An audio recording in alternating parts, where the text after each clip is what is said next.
Hello guys, this is Vikas. Welcome to my YouTube channel. और आज के इस वीडियो में मैं बात करूंगा मेरे यूएस के F1 स्टूडेंट वीज़ा एक्सपीरियंस के बारे में। तो चलिए शुरू करते हैं फिर।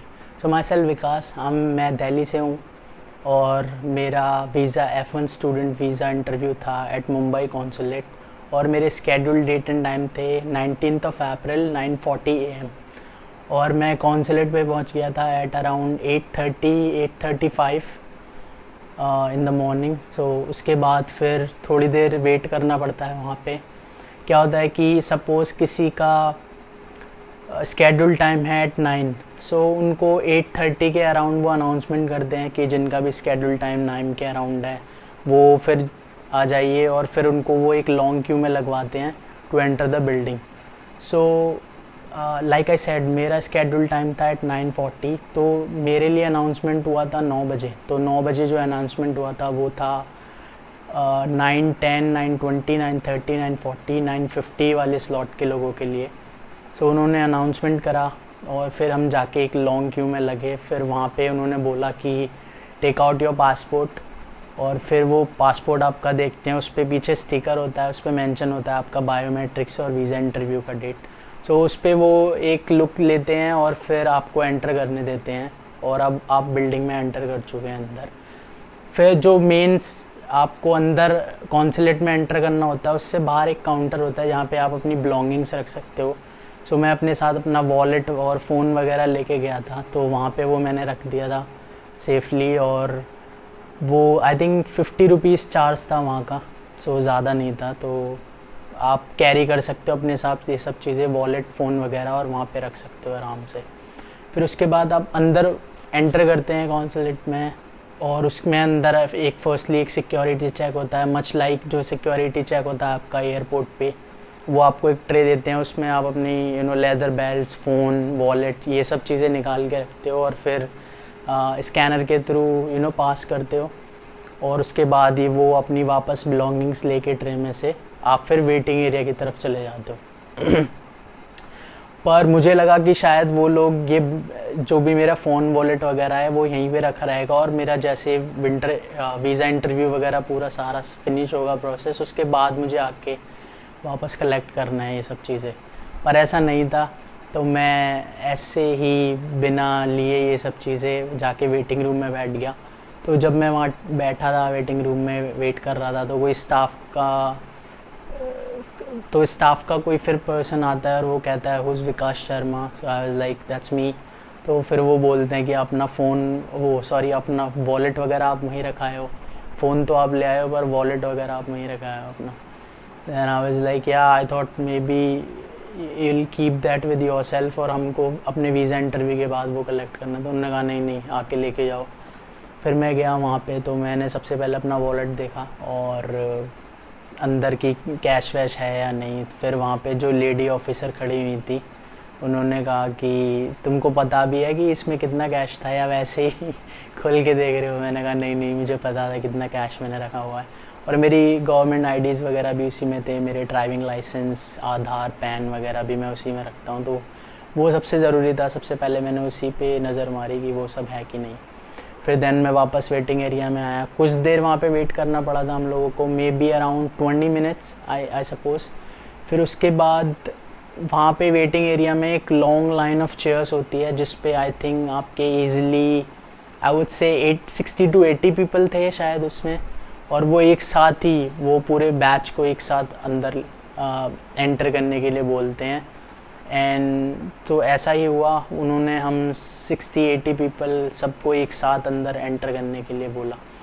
अब मुझे लगा था कि अंदर एंटर होते ही एक क्यू होगा और फिर आपको डायरेक्ट वीज़ा एक काउंटर पे भेजेंगे फॉर योर वीज़ा इंटरव्यू, पर ऐसा नहीं था। अंदर भी ये आपका मेन सेक्शन था जहाँ पे अंदर वीज़ा काउंटर्स थे, वहाँ पे भी आपको 3 क्यू में लगना पड़ता है।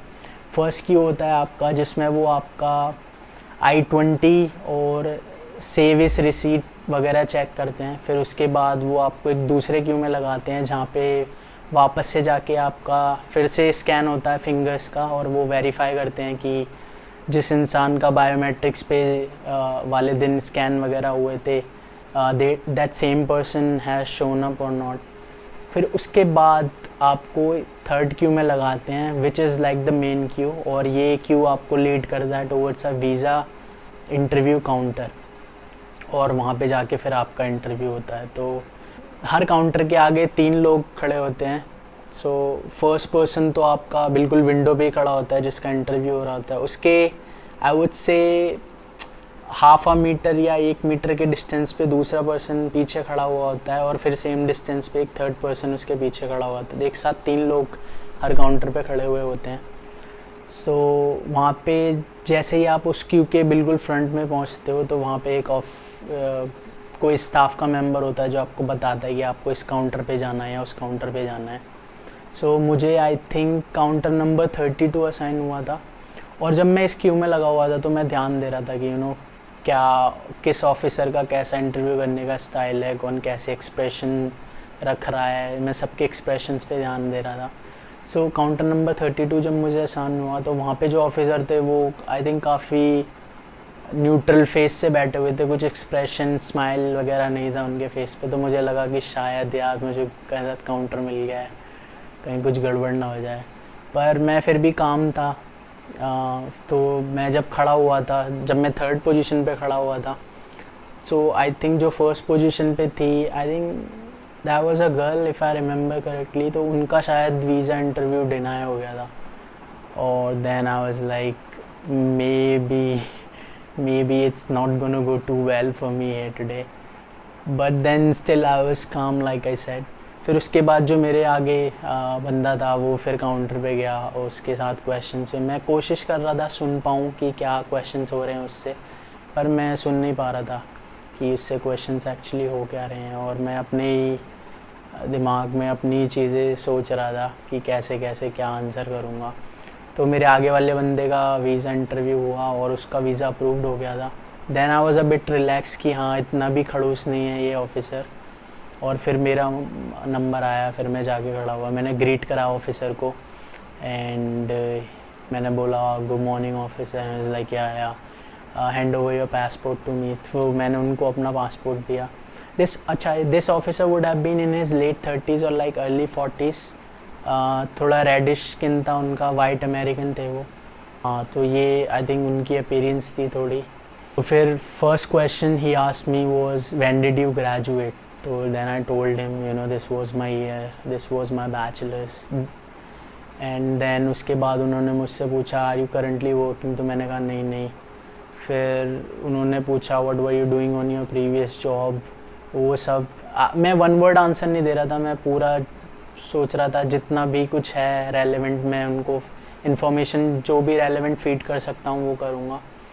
तो फिर थर्ड क्वेश्चन था कि what were you doing on your previous job, मैंने वो बताया। फिर फोर्थ क्वेश्चन मेरे से था what does your father do, तो मैंने अपने फादर का पूरा एक्सप्लेन करने लग गया मैं। फिर उन्होंने मुझे बीच में इंटरप्ट करके एक लास्ट एंड फाइनल क्वेश्चन मुझसे पूछा कि what are you gonna study, what is your programme. तो मैंने फिर प्रोग्राम का उनको बताया, और फिर then finally he said that I am keeping your passport, your visa is approved and here's a receipt, here's a slip, it contains all the information regarding your passport or visa collection, so make sure to have a look at it। तो मुझे वो last में सुनाई नहीं दिया कि उन्होंने slip के बारे में क्या बोला, तो मैंने कंफर्म करने के लिए फिर से उनसे पूछा कि this slip contains all the information regarding my passport collection, right? And then I was like yeah, so then I thanked him, I was like thank you so much, and then I was like yeah no problem, it's okay, and then I left। I was so happy।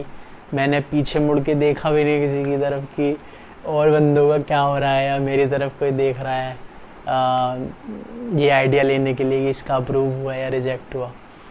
I walked straight out of that place, और फिर वहाँ से निकल के फिर मैं main जो building के एग्ज़िट था उससे भी बाहर निकल आया, और फिर मैं अपनी पॉकेट में हाथ डालता हूँ to get hold of my phone so that I can call my father and let him know that my visa has been approved। पर जैसे ही मैं हाथ डालता हूँ पॉकेट में तो मेरा फ़ोन ही नहीं है मेरे पास, क्योंकि फ़ोन तो मैं काउंटर पे रख दिया था स्टार्टिंग में ही। तो फिर मैं वापस घूम के गया और मैं घुस रहा हूँ वापस बिल्डिंग में दूसरी तरफ से, वहाँ से नहीं जहाँ से आपको मेन एंट्री वो देते हैं इनिशियली, कहीं दूसरी तरफ से। तो गार्ड मुझे देख रहा है वहाँ से, हाँ कहाँ जा रहे हो? तो मैंने बोला वो मेरा काउंटर पे फ़ोन रखा हुआ है। तो उन्होंने कहा फिर आ जाओ आ जाओ। फिर मैं आया, काउंटर पे से अपना फ़ोन लिया, वापस बाहर निकला। Like I said, first person I called was my father, told him it is approved, then I was like yeah शाबाश ये वो बढ़िया। और फिर जो मिस कॉल मेरे फ़ोन पे आई हुई थी मेरे फ्रेंड्स की, हैदराबाद से मैं किसी के टच में था, उसकी कॉल आई हुई थी, उसको मैंने कॉल करा, बताया कि हो गया है भाई। फिर वहाँ से मैं ऑटो पकड़ के वापस अपने होटल रूम पे गया। होटल वाले को बोला 10-15 मिनट दो। I was already past my checkout time, तो मैंने उसको बोला यार थोड़ी देर दो, बस पैकिंग करके निकल रहा हूँ। उन्होंने कहा ठीक है सर कोई नहीं, टाइम ले लो 10-15 मिनट आराम से। फिर पैक वैक करके मैं आके चेकआउट करके वापस, मेरी ट्रेन थी फ्रॉम मुंबई टू दिल्ली, तो मैं वहाँ से ऑटो पकड़ के रेलवे स्टेशन के लिए गया। फिर रेलवे स्टेशन पे पहुँचा, थोड़ी देर वेट ही कर रहा था, अपना थोड़ा बहुत कुछ खाया वाया। तो जैसे ही चार्ट पेपर हुआ मेरे पास नोटिफिकेशन आती है कि कैंसिल हो गई, मतलब टिकट आपकी कंफर्म नहीं हो पाई, वेटिंग लिस्ट में थी। आई वाज लाइक अब क्या होगा? तो मैं तुरंत फ़ोन में देखने लगा ऐप पे कि और टिकट्स हैं और कोई ट्रेन है क्या आज की, तो कोई भी ट्रेन नहीं थी। फिर मैंने नेक्स्ट डे और नेक्स्ट डे, उससे नेक्स्ट डे की भी टिकट्स देखी, तो टिकट्स अगर अवेलेबल थी भी तो सारी वेटिंग लिस्ट वाली थी और बहुत कम चांसेस थे, तो ट्रेन से पॉसिबिलिटी नहीं थी वापस आने की। फिर भी मैं एक बार स्टेशन मास्टर के पास गया, मैंने उससे कंफर्म किया कि कुछ पॉसिबिलिटी है, मैं फ़ोन पे तो देख पा रहा हूँ कि कोई भी टिकट्स मतलब कंफर्म, तो अगर टिकट्स है भी तो कंफर्म नहीं है सारी वेट। तो उन्होंने कहा हाँ मुश्किल ही है, एक तरीका कर सकते हो आप, जनरल टिकट ले सकते हो, ट्रेन में चढ़ सकते हो, और फिर अगर कोई सीट अगर ऑक्यूपाई नहीं होती है तो वो सीट आपको दे देंगे, थोड़ा बात कर लेना टिकट चेकर से। तो मैंने कहा अगर नहीं उसमें सीन हो जाएगा फिर, क्योंकि जनरल क्लास से अगर मैं नहीं चेंज कर पाया अपना स्लीपिंग क्लास में, तो 15-16 आवर की जर्नी अपनी कैसे करूँगा जनरल क्लास में, क्योंकि उसमें स्लीपिंग का तो कुछ होता नहीं है, बैठ के जाना पड़ेगा। So then I was like ये ट्रेन का तो अब नहीं जमेगा। फिर मैंने इमीडिएटली अपनी फ़्लाइट बुक करी, और फ़्लाइट मेरे को बहुत महंगी पड़ी, 9-10 हज़ार कुछ की मेरे को फ़्लाइट पड़ी वो। और वहाँ से फिर मैं छत्रपति शिवाजी महाराज इंटरनेशनल एयरपोर्ट गया रेलवे स्टेशन से। बांद्रा एक्चुअली मैं उतरा था, बांद्रा टर्मिनस।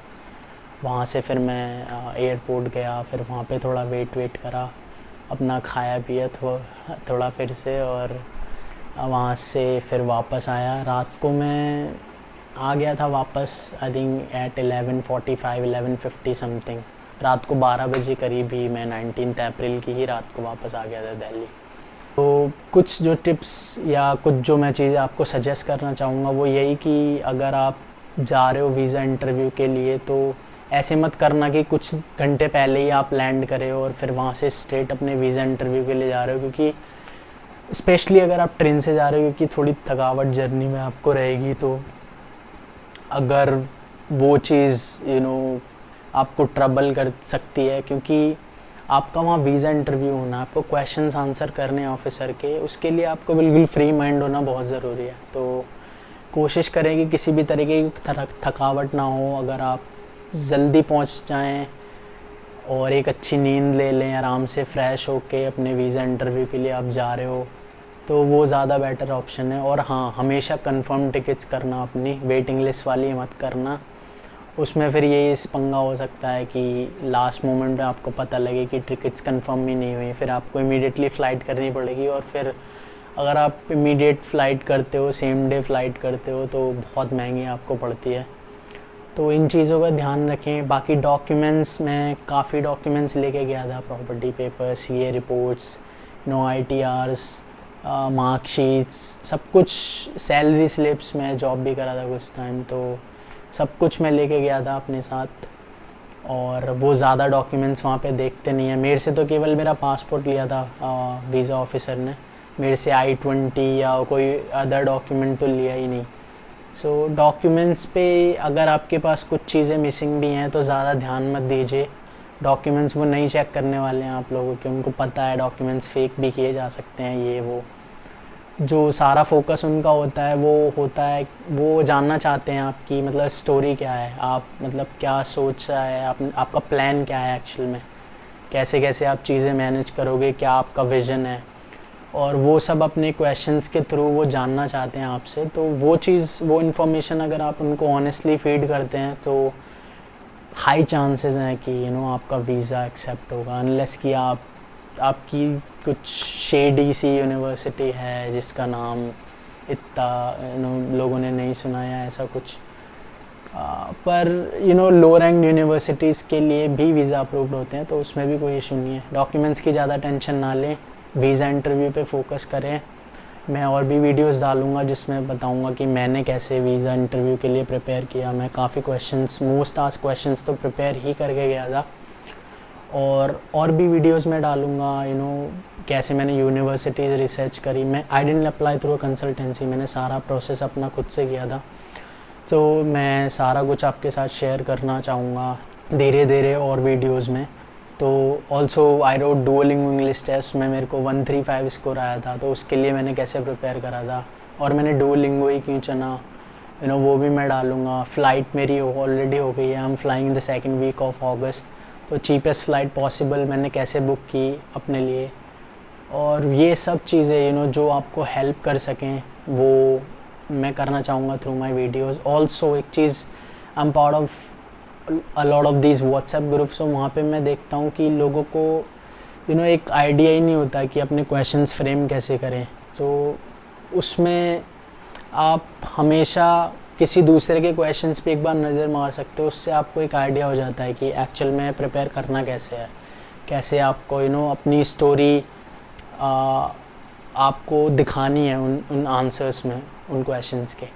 तो उसके लिए अगर आप जानना चाहते हो कि मेरे क्वेश्चंस के आंसर्स क्या थे, क्या मैंने प्रिपेयर किए थे, तो आप मुझे इंस्टाग्राम पे फॉलो, डीएम कर सकते हो। और मोर स्पेसिफिक जानना चाह रहे हो प्रोफाइल शेयर करने के बाद कि मेरे चांसेस इस यूनिवर्सिटीज़ में, या again I am no expert, पर जस्ट बिकॉज मैं सारा प्रोसेस ये अपना एक्सपीरियंस कर चुका हूँ, और only thing left for me is now to go and fly and land in US. तो जो भी मैं एक्सपीरियंस से आपको एडवाइस करूँगा, मोस्ट प्रॉबली वो आपके काम ही आएगा। सो अगर बहुत स्पेसिफिक आपको कुछ पूछना है तो भी इंस्टाग्राम और लिंक्डइन पे आप मुझे लिख सकते हो, और I would love to help you guys. और फिर चलते हैं, मिलेंगे नेक्स्ट वीडियो में, तब तक के लिए अलविदा।